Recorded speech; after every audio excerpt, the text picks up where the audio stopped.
The two-story house in the suburbs of Bridgeport, Connecticut, was a small but warm home for Rachel Harper and her son Michael. For 3 years since losing her husband David in a car accident, Rachel had been raising her son as a single mother. Working as a manager at the local family restaurant, Sunnyside Cafe, she wasn't wealthy, but she was content with the peaceful life she shared with Michael. 10-year-old Michael was a boy with brown eyes inherited from his father and a friendly smile. He had many friends at school and played as a pitcher on the baseball team. For Rachel, her son was everything in her life, and the time they spent together at dinner and helping with homework was an irreplaceable treasure. However, about 6 months ago, Michael's health began to show concerning changes. At first, it was mild stomach pain. Sometimes he would rest in the school nurse's office and come home feeling fine. Rachel thought it was something temporary, common during growing years. But the symptoms gradually worsened, with severe headaches and vomiting added to the mix. Holding her son as he suffered through the night, Rachel found herself rushing to the emergency room more and more frequently. Dr. Smith, their pediatrician, examined Michael carefully, but despite repeated blood tests and X-rays, the cause couldn't be identified. When the symptoms became severe, Michael would be hospitalized. After discharge, the symptoms would reappear after a while, leading to another hospitalization in a repeating cycle. Rachel reduced her work hours and devoted herself to caring for her son. During this difficult time, Rachel's mother Dorothy became a reliable source of support. Dorothy had years of experience working as a nurse and actively offered to help care for her grandson. She was someone who valued appearances and had a good reputation among the neighbors as an exemplary mother. While Rachel was away at work, her mother took the initiative to look after Michael. Living with her mother was Rachel's sister Jessica. Jessica had been laid off from her job a few months earlier and was currently unemployed. She was emotionally unstable and sometimes became upset, but she seemed to care for her nephew Michael. Rachel was deeply grateful that her mother and sister worked together to care for Michael. One Sunday afternoon, when Rachel returned from shopping, she found Michael sitting on the sofa in the living room, flanked by his grandmother and aunt. The three seemed to be having some conversation, but they suddenly fell quiet when Rachel appeared. Michael looked pale and didn't have his usual bright expression. "Welcome home, Rachel," her mother Dorothy stood up to greet her. "Michael seems a bit tired, so it might be better to let him rest early." "Yes, I think so." "Thank you, Mom." Rachel approached her son and placed her hand on his forehead. He seemed to have a slight fever. Her sister Jessica silently picked up her bag and began preparing to leave with their mother. "I'll come check on him again tomorrow," their mother said, and the two quickly headed home. That night, Michael complained of severe stomach pain again, and Rachel rushed to the emergency room in a panic. While receiving an IV drip on the hospital bed, Michael held tightly to his mother's hand. "Mama, I'm scared," Michael whispered in a small voice. "It's okay, Michael. Mama is here with you," Rachel answered, gently stroking her son's hair. But deep inside, her anxiety about her son's unexplained illness was growing day by day. The next morning, after spending the night at the hospital, Rachel's mother and sister appeared with worried expressions. "How was it?" her mother asked. "He seems a little better. But the doctor still doesn't know what's causing it," Rachel answered with a tired expression. "We're here for you, so don't worry," Jessica said in a gentle voice. "Rachel, you have work to do, so leave it to us." While grateful for her family's support, Rachel felt an inexplicable unease deep in her heart.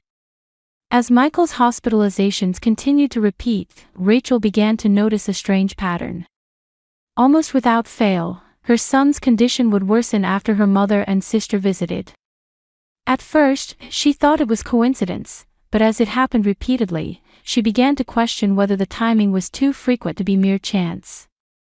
One Tuesday evening, when Rachel returned from work, she found Michael lying on the sofa. His face was pale, and sweat beaded on his forehead. "What's wrong, Michael?" Rachel rushed to her son in alarm. Grandma and Aunt Jessica were here. But then I started feeling sick, Michael answered in a weak voice. Did they already go home? Yes. When I said I felt sick, they left right away. Rachel placed her hand on Michael's forehead. He didn't seem to have a fever, but his expression showed signs of anxiety. That night, Michael vomited again, and he had to miss school the next day. When the weekend came, her mother and Jessica visited again. How is Michael doing? Her mother asked with concern.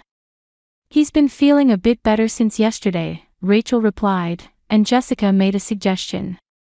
Since we'll be with Michael, why don't you go shopping or something, Rachel? You must be exhausted from all the caregiving.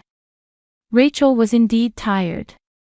She thought it would be fine to leave them with family for the time it took to go to the nearby supermarket. Well then, I'll ask you to watch him for about an hour. While selecting groceries at the supermarket, Rachel enjoyed having some time to herself for the first time in a while. But when she finished shopping and returned home, once again Michael's condition was strange. This time he was complaining of severe stomach pain. What happened? He was fine just a little while ago, Rachel said in surprise, and her mother shook her head. He suddenly started having pain. Children's health can change quickly. That evening, while staying with Michael at the emergency room, Rachel found herself deep in thought. The timing was too good, or rather, too bad. Was it really just coincidence that her son became ill every time her mother and sister visited? The following week, when Michael had temporarily recovered, Rachel created an opportunity to talk with her son alone. Michael, how do you feel when Grandma and Aunt Jessica come over? Michael thought for a moment, then answered in a small voice, Aunt Jessica scares me. Scares you? Why? I don't really know, but the way she looks at me is scary. And when Mama isn't here, she says strange things. Strange things like what? Michael hesitated. She told me not to tell Mama. Rachel's heart began to race. Michael, you can tell Mama anything. You don't need to keep secrets. But Michael wouldn't say anything more. He showed a fearful expression and tried to change the subject. Rachel didn't press her son further, but her suspicions were approaching certainty. That night, Rachel researched various things on the internet. Signs of child abuse, the effects of psychological abuse, and the concealment of abuse by family members. The more she read, the more shocked she became at how Michael's symptoms and situation matched. Having made up her mind, Rachel purchased a small hidden camera. She decided to install them in Michael's room and the living room to record what happened when she wasn't there. Though she wasn't good with technology, she was prepared to do anything to protect her son. The first weekend after installing the cameras, Rachel lied about having errands and went out. She actually spent time at a nearby cafe and returned home several hours later. Her mother and sister greeted her with their usual kind smiles, but Michael had shut himself in his room. That night, Rachel checked the recorded footage. The first hour passed without incident. However, in the footage from 30 minutes after Rachel had left, she witnessed a shocking scene. Jessica was hurling harsh words at Michael. It's because of you that Rachel is suffering. Pretending to be sick to get attention. Your father disappeared because you're a bad child. Michael cried and denied it, but Jessica continued the verbal abuse mercilessly. Even more terrifying, when her mother Dorothy came out of the room and saw the scene, she didn't try to stop it. Instead, she said, Jessica is right. You need to be a better child, adding to Jessica's actions. The footage continued. There was a scene where Jessica grabbed Michael's arm tightly, digging her nails in. Even when Michael cried out in pain, the two women laughed. And the most shocking part was when Jessica brought something from the kitchen and tried to make Michael drink it.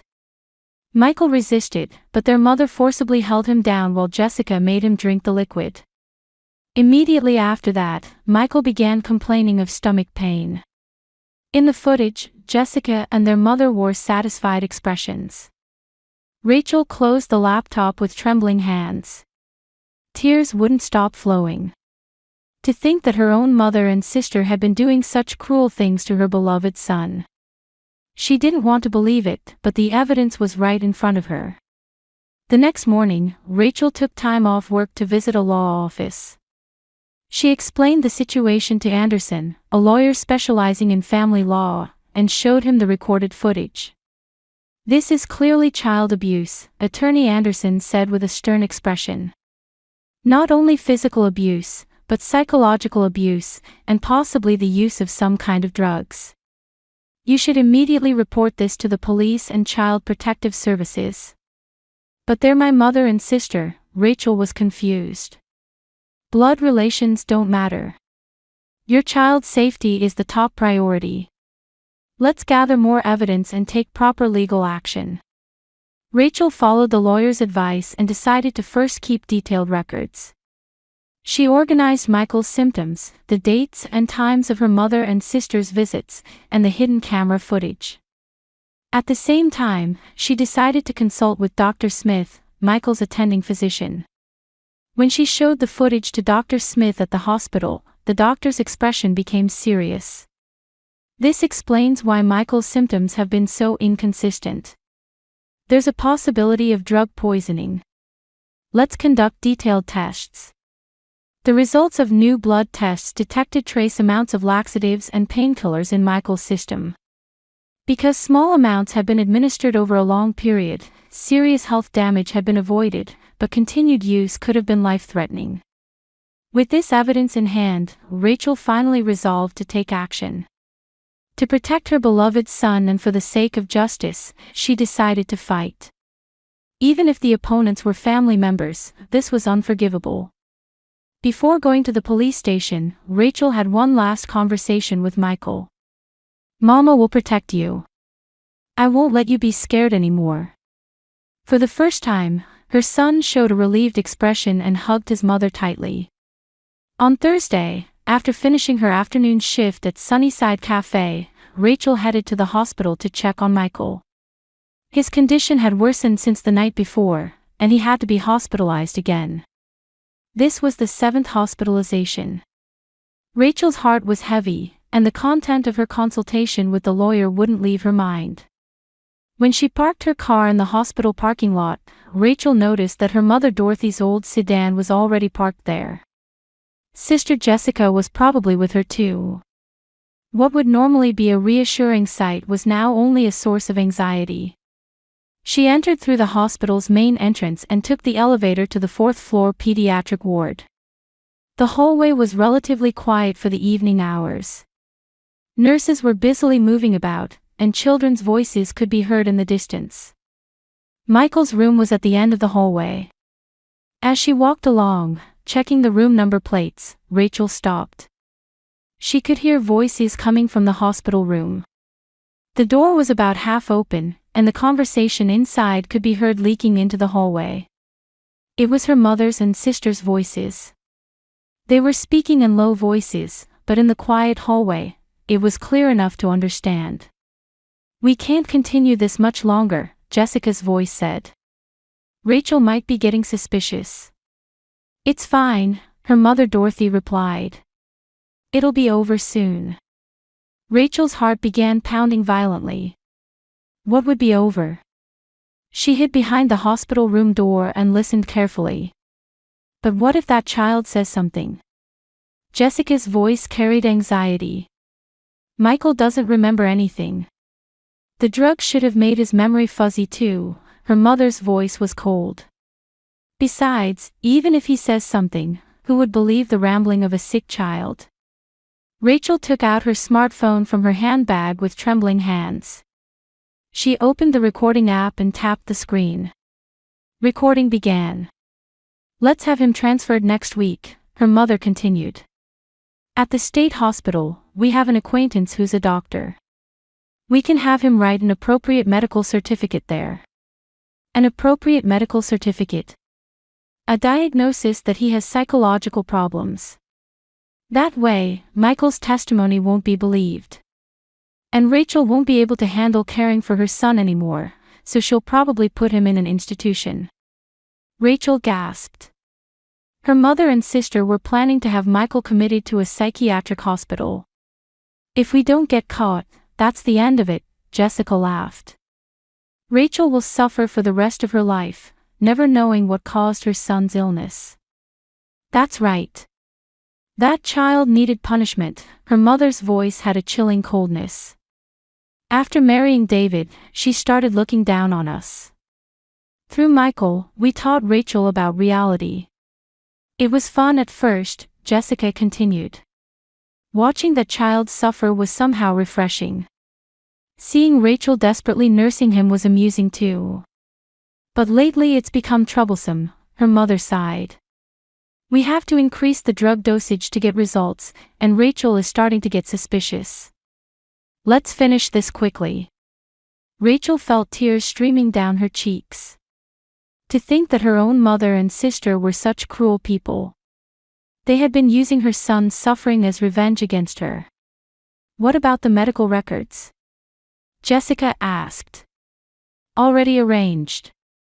My old colleague is at the records hospital, so she'll modify the past records a bit. We'll add records showing that Michael had psychological problems before." "Amazing, Mom. You really are an experienced nurse. When you've been in this industry for 40 years, you build up connections. Even doctors will cooperate if you give them appropriate compensation." Rachel continued recording in disbelief. Her mother was even planning to bribe medical professionals. "But will we really not get caught?" Jessica still seemed worried. "It's fine. Rachel would never suspect us. Normally, people don't think that their mother and sister would abuse their child," her mother answered confidently. "That's true. And there's no evidence." "Exactly.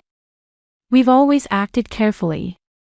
The drugs we gave Michael were types that are quickly expelled from the body, and we carefully adjusted the amounts. We focused on psychological abuse so there would be no physical traces left on his body." Rachel's body shook with anger. The two had been treating her son like a complete test subject. "What about the transfer procedures next week?"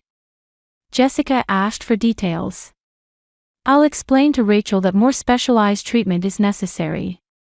If I say that the state hospital has better facilities and long-term hospitalization is possible, she'll be convinced. Meanwhile, we can make Michael's memory even more fuzzy." "That's right. Under the name of drug therapy, we'll have them administer drugs that affect memory. Then he won't be able to remember the past." Rachel was horrified. The two were trying to erase her son's memories. "What if Rachel comes to visit? We'll restrict visiting hours. If we explain that because he's psychologically unstable, contact with family should be limited, Rachel will understand. Eventually, Michael might even forget about Rachel."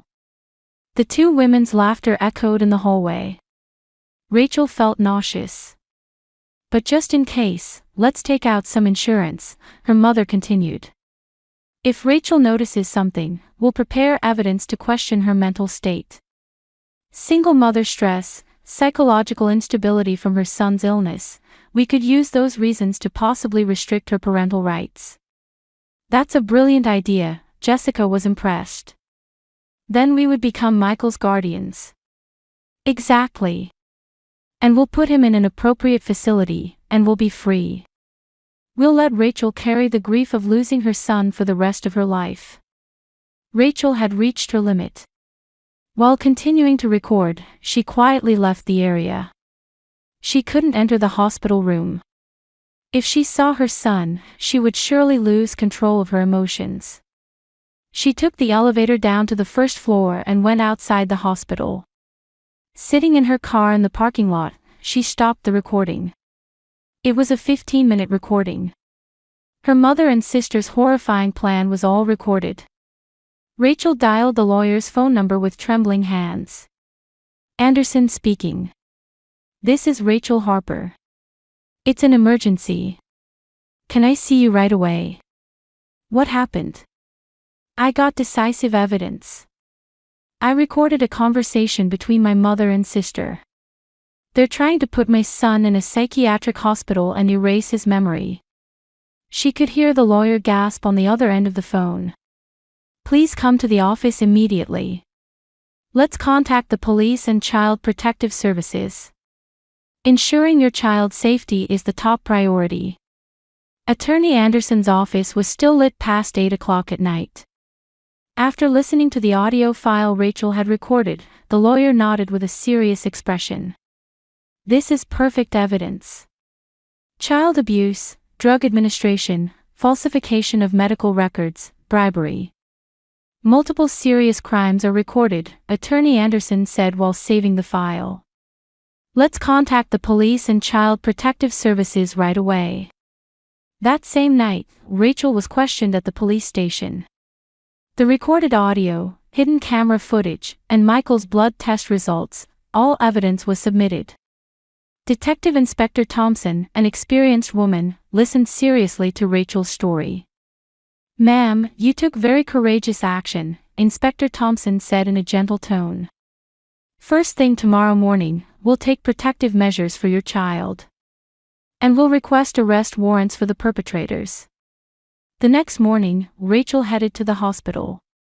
Ms. Miller, a social worker from Child Protective Services, accompanied her. Michael seemed to be feeling better than the night before. Mama. Michael sat up in bed and looked at his mother. Michael, it's okay now. Mama has solved everything, Rachel gently embraced her son. Ms. Miller spoke gently to the child. Michael, you've been through very scary experiences. But you're safe now. The people who did bad things will never hurt you again. At that moment, the hospital room door opened. Her mother Dorothy and sister Jessica entered. The two saw the unfamiliar woman next to Rachel and showed wariness. Rachel, who is this person? Her mother asked. This is Ms. Miller from Child Protective Services, Rachel answered quietly. I had some consultation about Michael's case. Jessica's face changed color. Consultation about what? At that moment, two police officers appeared in the hospital room. Inspector Thompson and her partner, Detective Johnson. You are Dorothy Williams and Jessica Williams, correct? Inspector Thompson said in a stern voice. You are both under arrest on suspicion of child abuse. Her mother and Jessica's faces turned pale. What are you talking about? Her mother protested in a trembling voice. Yesterday evening, a conversation in this hospital room was recorded. Inspector Thompson took out recording equipment. Drug administration to Michael, plans for forced psychiatric hospitalization, falsification of medical records. We have evidence of everything. When the recording was played, both women's faces turned white. Their own voices speaking their horrifying plans echoed through the hospital room. This is wiretapping. Isn't that illegal? Jessica shouted. Recording conversations in public places is legal, Attorney Anderson entered the hospital room and explained. Moreover, it's a legitimate act to protect the child's safety. Rachel, what have you done? Her mother glared at her daughter. Betraying your family like this. You're the ones who betrayed us, Rachel answered with tears flowing but in a firm voice. Doing such horrible things to my son, your grandson. That child was impudent. Jessica flew into a rage. After you married David, you started looking down on us. Does that justify abusing a 10-year-old child? Ms. Miller said in a harsh tone. When the police officer tried to handcuff Jessica, she began struggling. Let go of me. I didn't do anything wrong. You don't think using drugs to make a child suffer is wrong? Inspector Thompson said calmly. Her mother Dorothy seemed to give up and dropped her shoulders. I was just managing Michael's health as a nurse. You call administering laxatives and painkillers without permission health management? Attorney Anderson showed the documents. Blood tests detected drugs. That child's testimony can't be trusted, her mother made a last resistance. He's confused from his illness. At that moment, Michael began speaking in a small voice. Aunt Jessica made me drink strange medicine. Grandma was there too. Her son's voice was trembling but clearly audible. Even when I didn't want to, they forced me to drink it. It was very bitter, and after drinking it, my stomach always hurt. All the adults in the hospital room were moved by her son's brave testimony. And then, they threatened to kill me if I told Mama, Michael continued. But I'm not scared anymore. Mama will protect me. Jessica completely lost control, causing a commotion that brought nurses running. Her mother Dorothy was handcuffed in silence. I'm sorry I couldn't protect my son, Rachel bowed her head to Ms. Miller. You are an admirable mother, Ms. Miller answered gently. You noticed the truth and had the courage to act. That's what matters most. A few days later, the arrest of her mother and Jessica was widely reported in local news. With the headline, Child Abuse Case by Former Nurse and Daughter, the details of the case were reported. The neighbors were shocked because on the surface, they had seemed like an exemplary family. The trial began 3 months later. Rachel and Michael testified as witnesses.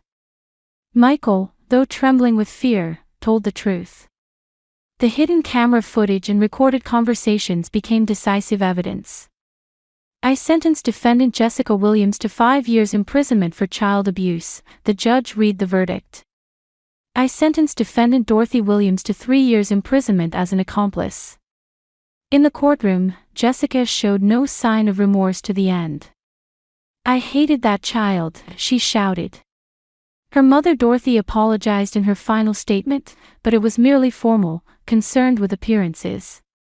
After the verdict, Rachel was surrounded by reporters. What did you learn through this incident? A reporter asked. Even if there are blood relations, people who hurt children are not family, Rachel answered clearly. True family are people who love and protect each other. Michael recovered dramatically after the incident. Once the drug effects disappeared, he returned to being the bright boy he originally was. He returned to school and his cheerful figure playing baseball with friends came back. Mama, I'm really okay now, Michael said to his mother one night. The scary people are gone, and Mama protects me. Rachel embraced her son while crying. The long battle was over, and peace had finally returned. She had been able to reveal the truth and achieve justice. Most importantly, she had been able to restore her precious son's smile. The incident had a major impact on the local community. It became a catalyst for changing people's awareness about the importance of early detection of child abuse and the hidden dangers of abuse by family members. Rachel's courageous actions gave hope to many mothers. A year passed since the verdict. Jessica was serving her sentence in a state prison, but showed no signs of remorse. No one came to visit her, and she spent lonely days. Even the other inmates despised her as the woman who abused children. She still didn't think she had done anything wrong and considered it just bad luck. Her mother Dorothy was housed in a facility for minor offenders. For her, who had valued appearances above all else, being reported in newspapers and on television was the ultimate humiliation. The gazes of neighbors, the loss of her place in church, and above all, the reality of losing her grandson devastated her. When she met Rachel in the visiting room, Dorothy offered a heartfelt apology for the first time. Rachel, I'm truly sorry. I was a failure as a mother and as a grandmother. However, Rachel's response was calm. I accept your apology, but I cannot forgive you. The wounds Michael received won't heal easily. Meanwhile, Michael had become remarkably healthy. After the incident, Rachel received counseling with her son, getting help from specialists to heal the emotional wounds. Once the drug effects disappeared, Michael's natural brightness returned. At school too, he was surrounded by friends and was active as the ace pitcher on the baseball team. Mama, I'm really okay, Michael smiled at his mother one evening after dinner. I don't have scary dreams anymore, and school is fun. While watching her son's growth, Rachel realized that she herself had changed through the incident. Through the case, she deeply understood that blood relations alone don't make family. She learned that true family are people who love each other, support each other, and protect each other no matter what. A year and a half after the incident, Rachel and Michael moved to a new town. It was a small town in Vermont, a peaceful place surrounded by beautiful mountains. Rachel was put in charge of managing a local cafe, and Michael made many friends at his new school. In their new life, Rachel began volunteer work supporting victims of child abuse. Using her own experience, she counseled mothers in similar situations. At monthly support group meetings, Rachel's testimony gave hope to many people. At first, I couldn't bring myself to suspect my family, Rachel spoke to the gathered mothers. But I learned that the child's safety is most important. Even if there are blood relations, people who hurt children are not true family.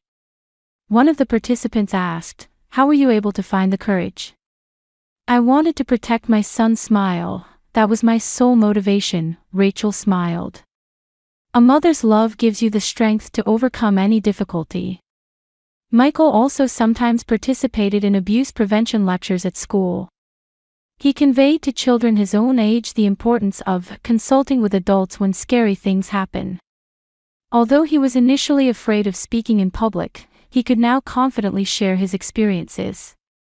"I went through scary things, but Mama protected me," Michael spoke to the children. If any of you experience unpleasant things, please consult with adults you trust. You don't need to endure it alone. One autumn evening, Rachel and Michael were walking by the lake. The sunset reflected beautifully on the water's surface, and their shadows stretched long. "Mama, we're a real family, aren't we?" Michael said, holding his mother's hand. "Of course we are, Michael," Rachel gently squeezed her son's hand back. "We're the best team. When I grow up, I want to be strong like Mama." "You're already strong enough. You were very brave through all of this." The two sat on a bench by the lake and spent quiet time together. Bird calls could be heard in the distance, and the wind gently caressed their cheeks. The pain of the past might never completely disappear, but a future full of hope awaited them. "Family isn't about blood relations, is it?" Michael murmured. "That's right. True family are people who cherish each other and protect each other." Rachel looked at her son. "Like us." As the sunset sank behind the mountains, mother and son took each other's hands and headed home. The new life they had built in their new town, and their unshakable bond. For Rachel and Michael, this was the beginning of true family. A bright future spread before the two who had overcome their difficulties.